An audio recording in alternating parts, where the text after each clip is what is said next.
David Sutter from Wyopreps.com, and it's time to celebrate our athletes of the week here. And our first winner on the female side is Jordyn Horsley, the golfer from Star Valley, who had the lowest winning score of anybody around the state last week 2 of the prep golf season. Shot a 73 and an 80 and ended up at 153 to win the Pinedale Invite and also led her team to the title. Jordyn, congratulations. She joins me right now in a little conversation. Take me back to Pinedale and just talk a little bit about how you felt you played last week. Yeah, so the first day we just got right off the bus and started warming up and I was pretty excited to compete. And I don't know, I got in a groove early and I just started playing well. I had 6 birdies, which definitely helped because I had a couple bogeys in there, but the 6 birdies always helps. And I really felt good about my all parts of my game the first day. I was going to ask you what did work well. Was it just a matter of hitting fairways, greens, and then getting the putter to go? Yeah, the driver felt really good, and I was hitting a lot of greens in regulation and having those birdie putt chances, so that really helped a lot. Obviously, you didn't quite shoot as well, maybe as you wanted to on day two, but you had a comfortable margin to take the win. Talk about coming back on day two and what was maybe a little different. Was it the setup? Was it just you weren't quite happy with the way you played? Yeah, I definitely felt the pressure. Taz was only 6 strokes behind me, so I was like, gotta keep the lead. And yeah, I could tell I was a little bit more nervous the second day. Didn't really get into a flow. But I still felt good with how I played, even with some tough holes. What is that like from your mentality and your perspective to have somebody trying to track you down, trying to chase you that you're playing with, basically? Yeah, it definitely adds a fun element to the game. As like competition is always fun and good, so it definitely adds nerves too, though. All right, talk a little bit about what have you been working on from going back to last spring throughout the summer, now starting this season. What's been the focal point for your game specifically? Yeah, I think just like getting comfortable with all shots on the course, making sure that whatever shot is handed to me, that I have an approach to that and I know I can hit it, and a lot of short game. Talk about playing on the Pinedale course. Is that a course that you feel suits your game pretty well? Yeah, it's only 9 holes, so you get to play it once and then you get another shot at it again, which is kind of nice. And I hadn't played it since my freshman year, so I didn't really know what to expect going into it because I play a lot differently than I did back then. But for the most part, I felt like I could play it to the best of my ability. Well, congratulations on the win. How do you carry this moving forward? I think you've got Rock Springs coming up at the end of the week on Thursday and Friday, and then obviously we're getting closer and closer. I mean, it's only the end of August, but here we are just a few weeks away from state. So, what? How does this maybe carry your confidence forward, and how do you continue to play well from your mindset? It definitely gives me momentum going into the rest of the season, knowing that I can win, and I can shoot low scores. Definitely helps me have confidence going into these next tournaments. And yeah, like you said, our season is coming to a close here pretty soon, so just keeping that momentum going into regionals and state is definitely going to be helpful. Are there areas of the game that you're really trying to sharpen right now? Yeah, I would say my wedges and my chipping, making sure that I can get up and down when I don't hit greens is definitely important, and I need to focus on that. Half the battle sometimes, I guess. Talk to me a little bit about what are your thoughts on the 4A competition around the state this year? Yeah, it's definitely tough. We have Sheridan is a very solid team. They're coming back from a win. And I feel like I'm definitely focused on some of the girls on their team. But honestly, all over the state, Jackson, Evanston, they're all pretty solid. So I think it'll be a great state tournament and regionals for sure to see us all compete against each other in one place.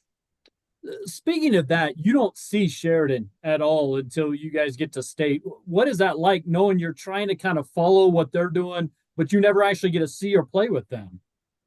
Yeah, it's definitely a little bit scary because we don't really know how they play. But just like watching their scores from the other side of the state and comparing them to our team scores too, that's what we try to do to try to be ready for that state tournament. That sparks another question in my mind that I had for you, which is not only did you win individually as the medalist last week, but you helped the team to a victory. How big was that for for the morale of the squad overall? That felt awesome. We didn't really know what to expect going into this season, and we're pretty young as a team. But all the girls played super well, and I could tell that we all just had that confidence boost the first day after we all played well going into the second day, and getting that win felt really great. And hopefully you can continue to carry that momentum forward, I hope. Yes, definitely. Well, Jordyn, congratulations on a great 2 rounds, I should say, at Pinedale in the win last week, and congrats on being our Athlete of the Week. Thank you so much. David Settle here from Wyopreps.com, and we continue to talk about our Athlete of the Week honors here. And this week's boys winner was Paulo, singles player at number 1 for Laramie. Went 4-0 in his first week of the 2024 season. Dropped just 4 games across the 8 sets you played. How did you feel you started the 2024 season, Paulo? I just went out there just knowing that I was going to have to get back into the field of playing matches and just playing that much tennis just in that little of time, because we just have such a short season. So I just knew that if I can start off on the right foot, then the momentum would carry me through the week, and then I would get the results that I wanted. So take me through each match and kind of what was your approach, especially starting against Kelly Walsh last week? With Kelly Walsh, historically they've been known to be pretty good and a pretty tough opponent to have, especially in the first match of the season. And so I didn't really know what I was going to get. I know that the guy that I played last year had graduated, but I didn't know. They always have the upcoming freshmen or the exchange students in Casper and all of that. So I was just ready for whatever. And so just didn't let my guard down. And then you turned right around later that day, ended up, I think, playing indoors against Natrona, which had to be a little bit different. Did that take an adjustment for your game? A little bit. If anything, it made it easier because outside in the wind, it's just, there are so many variables, and the wind is kind of a neutralizer. And so having the indoor courts is really, it's just a privilege. So. Talk a little bit about then maybe your most difficult opponent, Sean Brown out of Sheridan. I know he was pretty good at number 2 singles. Talk about playing him and beating him, and unfortunately you got the only win for Laramie in that match. So I just kind of had been watching Sean play. My friend Declan had played him the last 2 years, and so I kind of knew what to expect. I knew that he was probably going to be the only left-handed guy that I played all year, and so my game plan was just to stay steady and just focus on my side of the court, and then just play hard, work hard. So how did you wrap up the week on a positive note? I just looked back on it and I was proud of myself for how I played, and then I had the confidence from the previous matches, and then I was just kind of getting more practice and more reps, and so it was easier to put it all together towards the end of the week. How would you grade yourself on your performance last week in terms of assessing how you played? Like out of 10 or? Whatever.